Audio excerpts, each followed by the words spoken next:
अमावस्या के दिन जो नदी, तालाब, बावड़ी, कुआं किसी भी एक जगह पर अपने पूर्वजों का नाम लेकर शाम के समय पर दिया लगाएगा, ये मेरा विश्वास रहता है, उसके लिए कुबेर भंडारी भंडार जरूर बनेगा, पितृ भंडार जरूर बनेंगे। ये निश्चित। 7 चावल के दाने, या तो पीपल, बेलपत्र, आंवला, बटवृक्ष या फिर शिवालय, 7 चावल के दाने आप इन जगह में से कहीं पर भी अगर आप समर्पित कर देते हैं तो उसके बाद आप जो जिंदगी जी रहे हैं और 3 महीने फिर आप अंदाजा लगा कर देखना कि आपने जो 7 चावल के दाने इन स्थान पर अगर आपने समर्पित करे तो उसका फल पितरों को मिला कि नहीं मिला, और उसका फल हमें प्राप्त हुआ। क्या के दिन शंकर के मंदिर में जाकर शिव जी को जल चढ़ाकर जब कोई चंदन की 3 लाइन भगवान शंकर के शिवलिंग पर खींचता है, शंकर उसका हाथ पकड़कर उसका भाग्य लिखना प्रारंभ कर देते हैं। यहां तक शिव पुराण कहती है, अगर चंदन नहीं है, अबीर नहीं है, गुलाल नहीं है, रोली नहीं है, कुछ भी तुम्हारे पास में नहीं है, शंकर जी को तुमने जल चढ़ाया, जल चढ़ाने के बाद अगर चंदन, रोली, हल्दी कुछ नहीं है तो भी अपने हाथ की 3 उंगलियों से शंकर के शिवलिंग पर जब आप 3 रेखाएं दिल से, हृदय से, भाव से बनाते हो तो भी शंकर भगवान हाथ पकड़कर तुम्हारे भाग्य की रेखा बनाना प्रारंभ कर देगा। भाग्य की रेखा बनाना प्रारंभ कर देगा। अब खींचो 3 लाइन। ब्रह्मा, विष्णु, महेश की 3 सलाखाएं जब शिव जी के शिवलिंग पर लगाई जाती है, यहां तक शिव पुराण कहती है, अगर हम शंकर भगवान के शिवलिंग को जल चढ़ाकर 3 रेखाएं भी ना खींच सकें तो अपने हाथ की 3 उंगली का यदि स्पर्श मात्र भी शिवलिंग पर कर देते हैं तो ब्रह्मा, विष्णु और महेश की करुणा हमारे ऊपर होना प्रारंभ हो जाती है। यहां तक शिव पुराण का। अगर अमावस्या के दिन प्रदोष के समय पर, प्रदोष का समय जानते हो ना, सूर्यास्त के समय जब होता है प्रदोष का समय, अगर घर का व्यक्ति एक घी का दीप लेकर उस जलाशय, नदी, तालाब, बावड़ी, कुआं, हेडपंप जो उसके पास में हो, जो जलाशय पास में हो, वहां पहुंचकर प्रदोष काल में दक्षिण की ओर दिया जो लगेगा उसमें बत्ती लंबी लगेगी, गोल बत्ती नहीं। कौन सी बत्ती? लंबी बत्ती। लंबी बत्ती जानते हो सब लोग? कपास की जो बाती होती है वो लंबी वाली, गोल बाती नहीं, फूल बाती नहीं, लंबी बाती। कपास की बाती को लंबा कर कर वो बाती घी के दिए में रखकर बाती का मुख दक्षिण का कर कर अगर दीप प्रज्वलित किया जाता है तो वो घर के पितर कभी बद्दुआ नहीं देते, उन पितर आशीर्वाद देकर ही जाते हैं। पहला चंदन बाबा के शिवलिंग पर, दूसरा गणेश जी पर चंदन की उंगली, तीसरा षडानंद कार्तिकेय पर चंदन की उंगली, चौथा अशोक सुंदरी पर चंदन की उंगली, 5वां जलाधारी पर चंदन की उंगली, 6ठा जो शिवलिंग का जल बह रहा है इसके ठीक विपरीत की ओर चंदन की उंगली, और 7वां चंदन नंदी के मस्तक के ऊपर जो 2 सींग लगे रहते हैं उस पर चंदन की उंगली। ये कब लगाई जाती है? या तो अमावस्या के दिन आपको लगता है कि हमारे पूर्वजों का उद्धार नहीं हुआ, हमारे पूर्वजों का कल्याण नहीं हुआ, कहीं अधोगति में कोई चला गया है, उसका बस एक बार, रोज नहीं जरूरत है, मौनी अमावस्या के दिन अगर आप शिव जी को एक कटोरी में पंचामृत बनाकर ले जाते हैं, दूध, दही, शहद, घी, शक्कर, ये सब मिलाकर यदि आप लेकर जाते हैं और ले जाकर भगवान शंकर के सामने समर्पित करते हैं, एक बेलपत्री अशोक सुंदरी, अभी तक आपने जो बेलपत्री चढ़ाई है अशोक सुंदरी के ऊपर, डंडी का मुख जहां से पानी बहता है उस ओर रखा जाता है। पर जब हमें ऐसा लग रहा है कि हमारे पितृ भूखे हैं या हमारे पूर्वज प्यासे हैं या उनको भाग नहीं मिल रहा, इसलिए मेरा कोई काम नहीं हो रहा, इसलिए शिव राजी नहीं हो रहा है, तो ये बेलपत्री के भाग को बदल दिया जाता है। ये बेलपत्री अशोक सुंदरी की जगह पर जब चढ़ाया जाता है तो ये पत्ती का जो भाग है जहां से पानी बहता है उस ओर रखा जाता है, और ये डंडी का भाग शिवलिंग की ओर रखा जाता है। और यहीं पर भगवान शंकर को जो तुम पंचामृत बनाकर लेकर गए हो वो पंचामृत चढ़ाया जाता है, और वही पंचामृत थोड़ा सा शिवलिंग पर चढ़ा दिया जाता है। उसके बाद में पितृ पूर्वज जल की आस नहीं रखते, न भोजन की आस रखते हैं, क्योंकि शंकर उनको तृप्त कर देते हैं, शिव उनको पूर्ण कर देते हैं। अमावस्या के दिन सारे पितृदोष समाप्त हो जाएगा, सारा पितृदोष समाप्त। शिव महापुराण की कथा कहती है, अगर कोई विद्वत ब्राह्मण ने आपको बताया है कि आपके घर में पितृदोष है, कोई विद्वान ब्राह्मण ने बता दिया कि आपके घर में काल सर्प दोष है, कोई विद्वान ब्राह्मण ने बता दिया कि आपके यहाँ पर ये वास्तु दोष है और इस दोष को मिटाना जरूरी है, कोई ने आपको बताया, उस समय पर हमें घबराना नहीं, उस समय में घबराने का क्रम नहीं है। कहते हैं पीपल का जो जल झड़ता है पीपल के वृक्ष से, आप लोगों ने कभी देखा है कि नहीं देखा, वो हमको नहीं मालूम।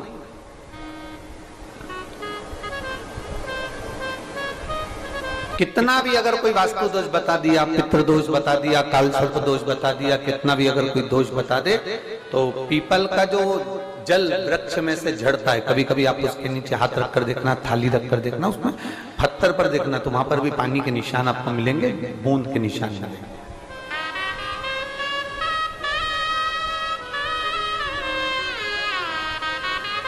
मात्र उस पीपल के वृक्ष के जल की एक बिंदी, एकमात्र बिंदी,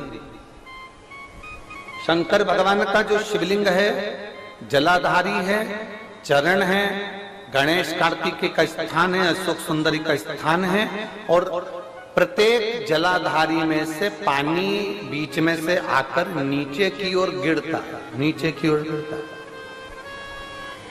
आप लोगों के स्मरण में हमने पहले भी बताया कि राइट में किसका स्थान है, गणेश जी का, लेफ्ट में कार्तिकेय, बीच में अशोक सुंदरी, ये क्या है, पार्वती जी का हस्त कमल शिवलिंग, और ऊपर से जो जल एक एक बूंद शंकर जी के शिवलिंग पर गिर रहा है, वो शंकर जी की 5 लड़कियां जया, विषहरा, शामली बारी, दौतली और देव, शंकर जी की 5 लड़कियों एक एक बूंद पानी शिव जी पर गिरा रहा है।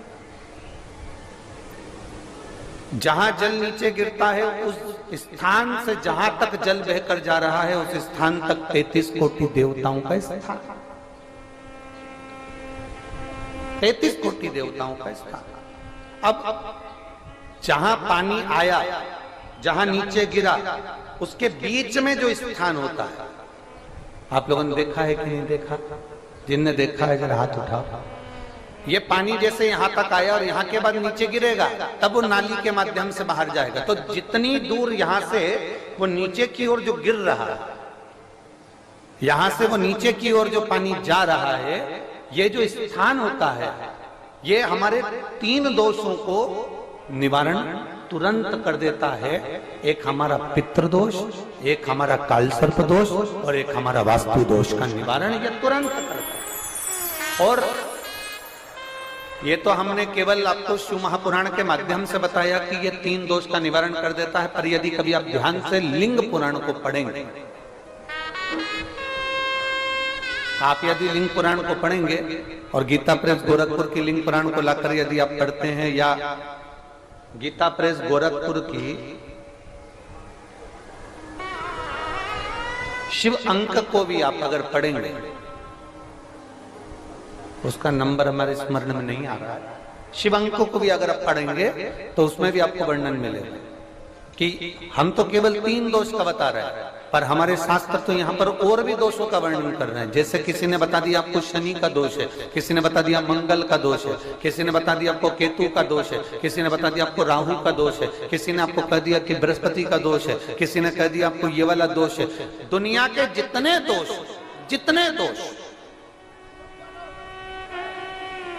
पीपल के वृक्ष के झड़ता हुआ जल की एक बूंद का स्पर्श, भले वो सूख गई हो, उसका एक स्पर्श मात्र जहां पानी नीचे की ओर गिर रहा है, उतनी परिधि, उतनी जगह के बीच में जहां से पानी गिरता है, बस उस स्थान पर अगर वो उंगली अपना नाम और गोत्र का स्मरण कर कर भी लगा दी जाए और एक लोटा जल चढ़ा दिया जाए, तो ये जितने दुनिया के दोष हैं वो अपने आप समाप्त हो ही जाते हैं। शंकर की भक्ति का है बोल बम का नारा है, और अच्छे से समझ लो जरा, ध्यान में आ जाए आप लोगों के, नहीं तो गलत कर बैठो तो बहुत स्मरण रखिएगा। शिवलिंग जलाधारी, जलाधारी में से पानी बहता है नीचे की ओर जाता है। जितना मोटा शिवलिंग की ये जलाधारी होती है उसमें से पानी जहां नीचे गिरता है, जितनी भी मोटी हो उसमें कहीं पर भी आप बिंदी लगा सकते हैं, कहीं पर उस स्थान पर आप कहीं पर भी उस बिंदी को लगा सकते हैं। कोई कह दे तुमको कि तुम्हारा मंगल गड़बड़ है, कोई कह दे तुमको तुम्हारा राहु गड़बड़ है, कोई कह दे तुमको तुम्हारा केतु गड़बड़ है, कोई तुमसे कह दे तुम्हारा बृहस्पति गड़बड़ है, तो समझ लेना कि हमारे ग्रह की दशा को सुधारने के लिए ये जो स्थान है, बस उस स्थान पर एक बिंदु एक। अब आज के जमाने में आपने देखा होगा, जब से आप शंकर जी को जल चढ़ाना प्रारंभ करें, जब से आपने शिव महापुराण की कथा सुनना प्रारंभ करी, तब से आपने सुना होगा कि कोई भी अब ज्यादा आपको सुनने को नहीं मिलता कि वास्तु दोष हो गया, कि पितृदोष हो गया, कि कालसर्प दोष हो गया। इसके पहले का जो समय था, उस समय किसी को भी पत्रिका दिखाओ, किसी के पास भी जाओ, वास्तु दोष, कालसर्प दोष, पितृदोष, ये सारे दोष चलते रहते थे। पर तुमने जो एक लोटा जल शंकर भगवान को समर्पित करा, तुम्हारा चढ़ा हुआ जल उसी स्थान से नीचे गिर रहा है जहां हमने बिंदी लगाने का बताया, वहां से नीचे गिर रहा है, तो तुम्हारा दोष जल चढ़ाते चढ़ाते अपने आप वो दोष समाप्त होता चलेगा। सारी समस्या का हल एक लोटा जल।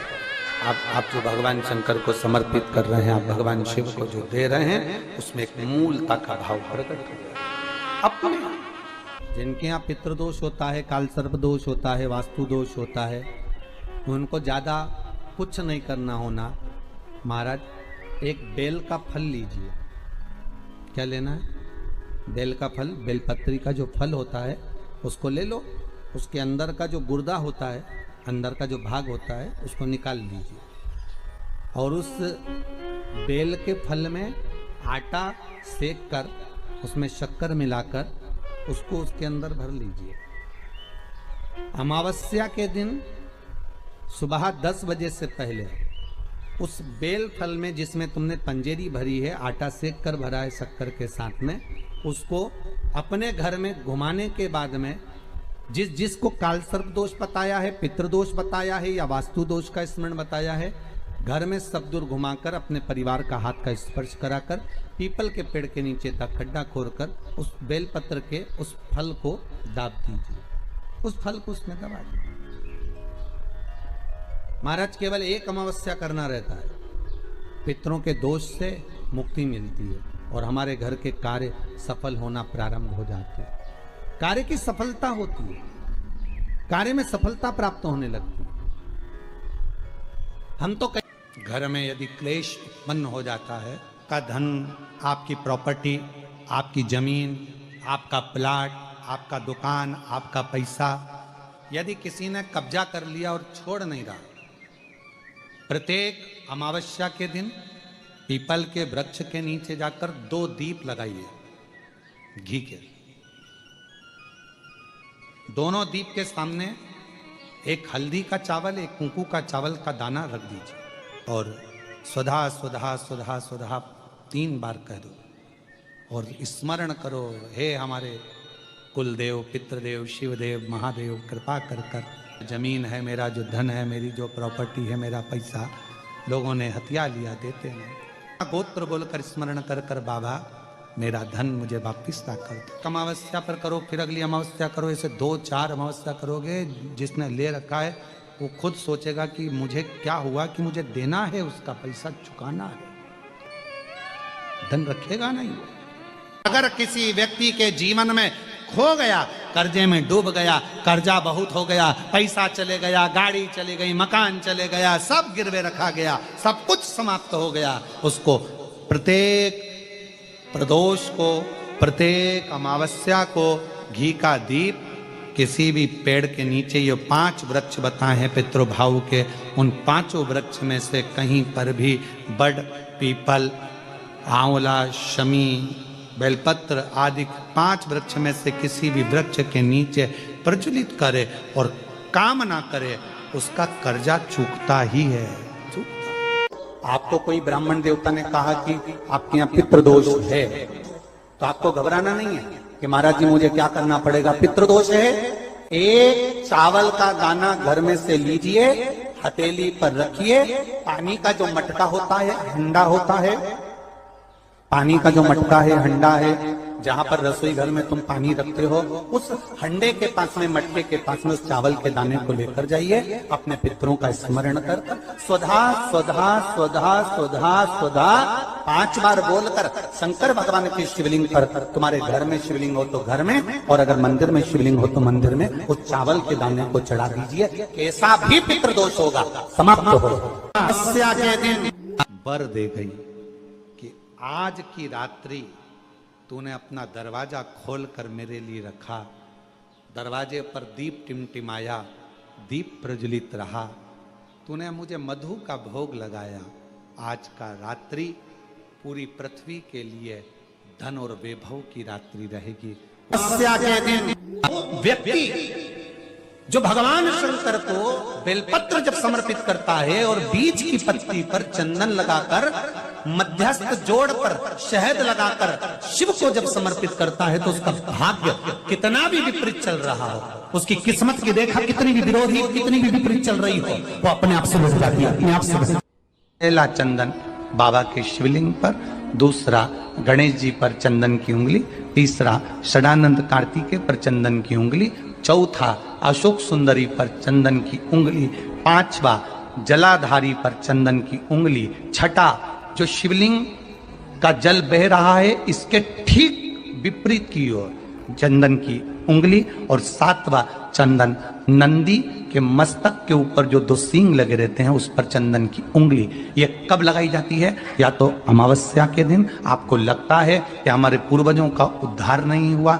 हमारे पूर्वजों का कल्याण नहीं हुआ, कहीं अधोगति में कोई चला गया है, उसका बस एक बार, रोज नहीं जरूरत, अमावस्या के दिन दोष काल में, प्रदोष के समय पर, प्रदोष काल में शाम के समय पर जाकर किसी भी नदी, तालाब, बावड़ी, कुआं, कहीं ना कहीं जो आपके पास में हो, वहां पर एक घी का दिया, बत्ती का मुंह दक्षिण की ओर कर कर अवश्य जला कर जाना। सारे पितृदोष समाप्त हो जाएगा, सारा पितृदोष समाप्त। अमावस्या के दिन किसी भी जलाशय के पास में, नदी, तालाब, बावड़ी, कुआं, जो आपके शहर में, आपके गांव में, आपके नगर में हो, वहां जाकर लगा दे। अगर नदी, तालाब, बावड़ी, कुआं नहीं है तो पीपल का वृक्ष हो या बेलपत्री का वृक्ष हो या बट का वृक्ष हो, उसके नीचे लगा दो प्रदोष काल में। पर अमावस्या के दिन लगाएं जरूर। क्यों? क्योंकि अमावस्या के दिन पितृ शाम के समय प्रदोष काल में शंकर भगवान का नाम जाप कर कर नदी, तालाब, बावड़ी पर पानी पीने जाते हैं। वहां से जल का आचमन कर कर पितृ अपने लोक को चले जाते हैं प्रदोष काल के समय पर। इसलिए प्रदोष काल में जलाशय के पास में, बावड़ी, कुआं, नदी, तालाब के किनारे पर दिया लगाया जाता है दक्षिण की ओर मुख कर कर बत्ती का। तो पितृ आशीर्वाद देते हुए जाते हैं कि फलो फूलो, आगे बढ़ो, उन्नति करो, तरक्की करो। ये पितरों का आशीर्वाद रहता है, पितरों का वर रहता है। आप देंगे उसको मिलेगा। पितृदोष है, ये आपको कैसे मालूम पड़ेगा?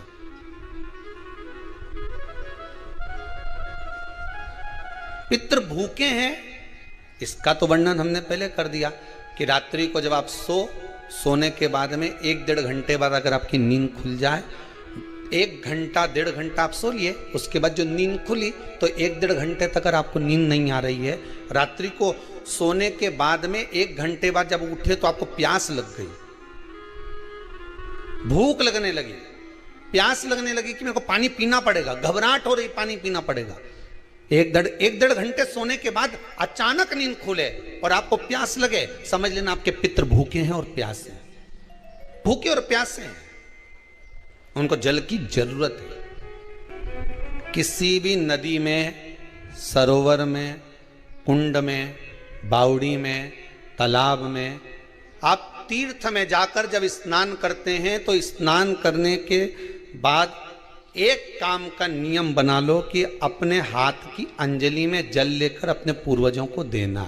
प्यासे रहते हैं, भाग मांगते हैं, प्राप्त करना। 3 वृक्ष पितरों के तुल्य है। पहला पीपल, दूसरा बट वृक्ष, तीसरा बेलपत्र का वृक्ष। ये पितरों के तुल्य है।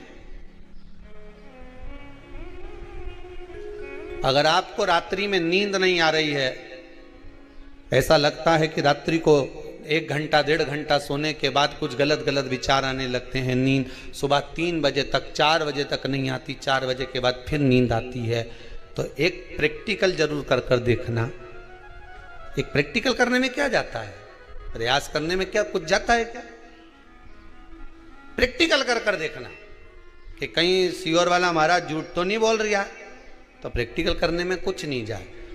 1 लोटा पानी लो, उसमें थोड़ा सा कच्चा दूध डाल लीजिए, श्राद्ध पक्ष चल रहा है, बेलपत्री का पेड़ या पीपल का पेड़ या बट का पेड़, इन पेड़ के नीचे ले जाकर उस दूध को दोपहर में सुबह 10 बजे से लेकर 12 बजे के बीच में ले जाकर चढ़ा दीजिए। रात्रि को फिर ना आपको प्यास लगेगी ना भूख लगेगी, नींद एक बार लगी तो सुबह ही खुलेगी। प्रैक्टिकल करने में क्या जाता है? पानी डालने में तुम्हारा कुछ जाएगा? अरे बोलो तो सरी, प्रैक्टिकल करने में क्या जाता है? कुछ भी नहीं बिगड़ेगा। यह तो बस जल डालोगे तुम्हारा ही कुछ अच्छा हो सकता है, बाबा की कृपा। 3 वृक्ष पितरों के तुल्य हैं। पहला जम के बोलिए पीपल, दूसरा बट वृक्ष, तीसरा बेलपत्री का वृक्ष। तीनों पीपल के वृक्ष में 52,000 ब्राह्मण एक साथ निवास करते हैं, इसलिए पितृतुल्य है। बट वृक्ष ब्रह्मा जी के मस्तक से बना, इसलिए पितृतुल्य है। और बेलपत्री का वृक्ष माता पार्वती जी के अश्रु से बना। जब आंसू गिरे थे माता जगत जननी जगदम्बा पार्वती के, उस समय पर पितृलोक में हलचल उत्पन्न हो गई थी। हमारी नातिन की आंख में आंसू कैसे आ गए? मैनावती की पुत्री है,